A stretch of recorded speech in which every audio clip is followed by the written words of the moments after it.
Sir कहा जा रहा है कि वक्फ बोर्ड नेहरू जी लेकर आए, लेकिन आप इतिहास के बड़े स्कॉलर हैं, सर बताइएगा क्या इसमें सच्चाई है? क्या अंग्रेजों के ज़माने में भी वक्फ बोर्ड था? सर बताइएगा। देखिए, वक्फ की परंपरा 1500 साल पुरानी है राइट और सर। इस्लाम के सोशल जस्टिस यानी सामाजिक न्याय के तहत वक्फ किया जाता है। Right sir. यानी जिनके पास ज़्यादा ज़मीन है या जायदाद है या घर है, तो वे अल्लाह के नाम से किसी स्कूल को, मदरसे को, कुआं को, सड़क को, पुल को या अपनी ज़मीन को अल्लाह के नाम में वक्फ कर दें।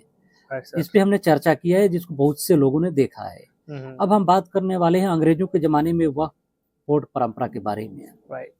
देखिए, जब अंग्रेजों का कब्जा हुआ 1757 में बंगाल पर, तो उन्होंने 1810 में एक एक्ट लेकर आए।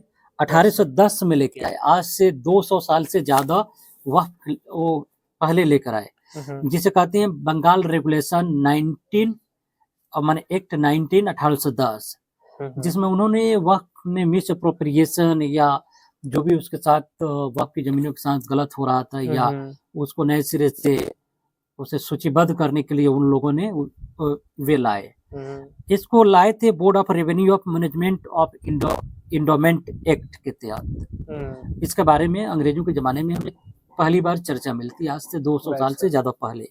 इसके अलावा 1887 में सर सैयद अहमद खान ने all India Mohammedan educational conference के तहत उन्होंने वक्फ में रिफॉर्म की उन्होंने बात की और वक्फ की जमीनों को उन्होंने एजुकेशनल और मुसलमानों की जो बैकवर्डनेस थी, पिछड़ापन थी, उसको उन्होंने इस्तेमाल करने की बात की। क्योंकि 1857 में अंग्रेज मानते थे कि मुसलमान ही गद्दार हैं जो ब्रिटिश हुकूमत के खिलाफ गद्दारी किए हैं, तो उन्होंने नौकरियों में रास्ता देने बंद कर दिए और मुसलमान लोग आधुनिक एजुकेशन को लेते नहीं थे, तो काफी पिछड़ गए थे।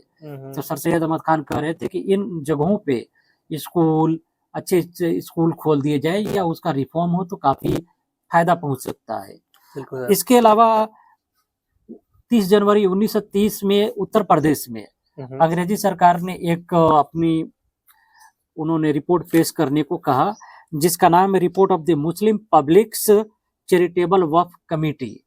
30 जनवरी UP United Provinces Uttar Pradesh 30 जनवरी 1932 की है, जिसमें वक्फ से रिलेटेड चर्चा किया गया और उसको कैसे इस्तेमाल हो लोगों के वेलफेयर के लिए, खास तौर पे मुसलमानों की।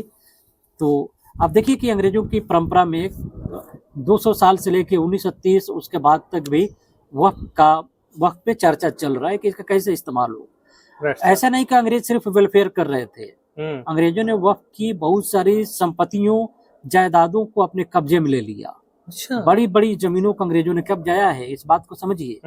1857 में जब बहादुर शाह जफर की हार हुई, यानी भारतीयों की हार हुई, तो अंग्रेजों ने दिल्ली के वक्त की जितनी जमीनें थी, ज्यादातर जमीनों को अंग्रेजों ने अपने कब्जे में ले लिया। अच्छा। यानी आज का जो नई दिल्ली का इलाका है, उनमें जितनी बड़ी बड़ी जायदादें थी उसको अंग्रेजों ने कब्जे में ले ली। अच्छा। और अंग्रेजों ने कहा कि हम आपको दे देंगे, अच्छा, बशर्ते कि आप लोग माफी मांगो। मुसलमानों ने माफी नहीं मांगी।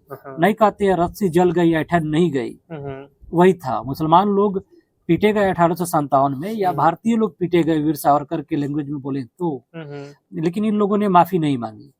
लेकिन अंग्रेजों ने इतना दया जरूर किया कि जो कब्रिस्तान, दरगाह, खानका थे उसको लौटा दिया, कहा कि लो भाई थोड़ा सा दे देते हैं। आज वहां आप देखते होंगे बुलडोजर चल रहा है या कोई महाराज डीडीए के जाके, अब तो वक्त पे वो भी जमीनें छीनी जा रही हैं।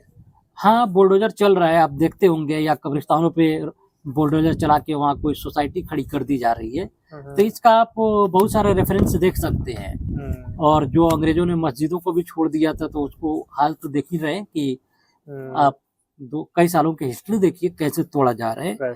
तो डीडीए के महाराज या कोई भी महाराज कभी बुलडोजर लेके सुबह पहुंच जाते हैं, लगता है कि उस दिन वो पूरे रात नहीं सो पाते हैं।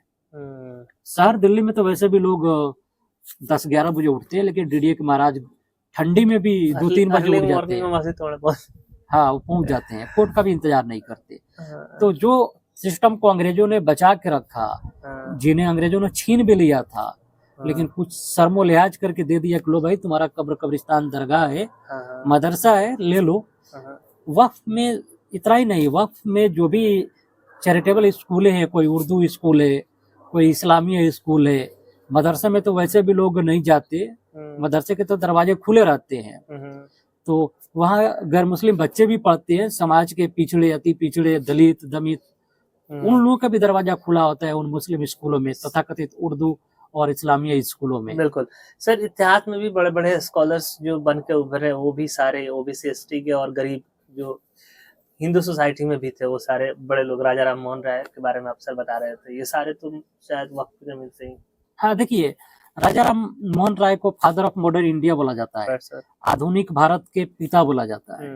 तो राजा राम मोहन राय पटना के मदरसा में पढ़े हुए थे और वहीं से उन्हें ज्ञान हुआ और उन्होंने औरतों की राइट के लिए, अधिकार के लिए उन्होंने चलाया। और सती प्रथा, जहां औरतों को जिंदा जलाया जाता था और घेर के मार मार के जलाया जाता था, तो उस परंपरा को राजा राम मोहन राय ने बंद कराया और एकेश्वरवाद, एक ईश्वर की मानने की उन्होंने टीचिंग दिया ब्रह्मो समाज के तहत। तो ये सारी चीजें हैं। इसके अलावा दलित, पिछड़े, आदिवासी जो इन मदरसों, खानकाहों से पढ़े हुए लोग थे, irrespective of religion, caste and creed, बिना जाति धर्म के भेदभाव के पढ़े हुए लोग थे। तो वो मुगल पीरियड में और सल्तनत पीरियड में बहुत बड़े बड़े मंत्री, डिफेंस मिनिस्टर। सर मैं एक तो कहूंगा कि इस पे एक स्पेशल वीडियो ले आइए, ये सारे और पूरे डिटेल के साथ दिखाया जाए उसमें कैसे एससी एसटी ओबीसी के लोगों को वक्फ की जमीनों से फायदा पहुंचा है। हाँ, तुलसीदास ने अफसोस किया है। अगर प्रोफेसर सतीश चंद्र की मेडवल इंडिया पढ़ी तो तुलसीदास कहते हैं कि कलियुग आ गया है।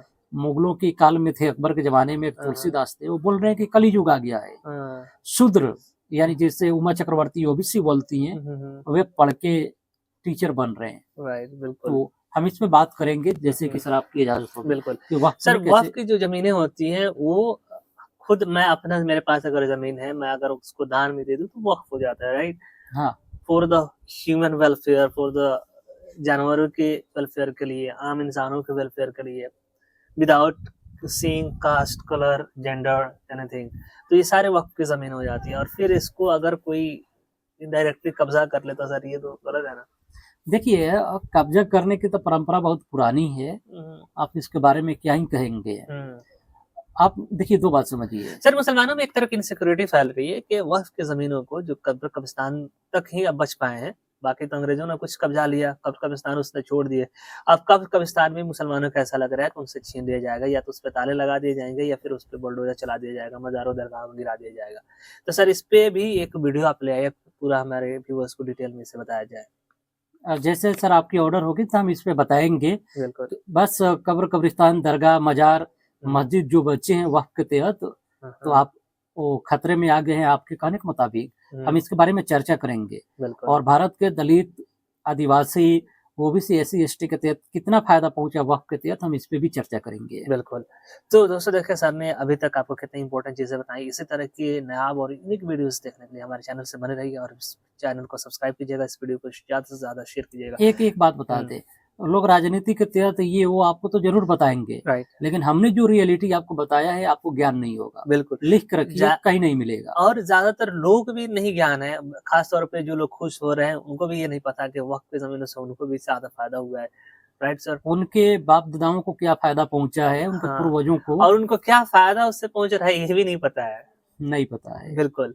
तो दोस्तों इस वीडियो को वाइडली शेयर कीजिए, हमारे मेहनत को आप कदर कीजिए। हम झूठ और प्रोपेगेंडा के खिलाफ वर्क कर रहे हैं, तो जल्दी से हमारे साथ दीजिए, चैनल को सब्सक्राइब एक बात बता दें, हमारे मौलवी साहब लोग को बहुत ज्ञान नहीं है। हाँ, ये भी फैक्ट है, ये बहुत शर्म की बात है। हाँ, उन्हें भी ज्ञान नहीं है। बिल्कुल।